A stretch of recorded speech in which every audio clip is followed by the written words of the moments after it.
মাননীয় গৃহমন্ত্রী অমিত ভাই শাহজিকে আমরা ওনার মূল্যবান বক্তব্য শুনলাম। 2017 সালে উনি এসেছিলেন এবং ত্রিপুরা থেকে सीएम एवं हमारे त्रिपुरा मोथा के साथी अनिमेश देववर्मा जी, अनिमेश जी खड़े हो जाइए आप। शुक्लचरण नोतिया जी,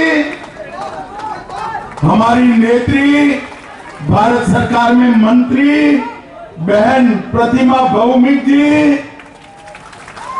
और आज कुमार घाट की इस भूमि पर आए हुए प्यारे भाइयों बहनों माताओं और मेरे जिगर के टुकड़े जैसे युवा मित्रों, आप सभी को नमस्कार।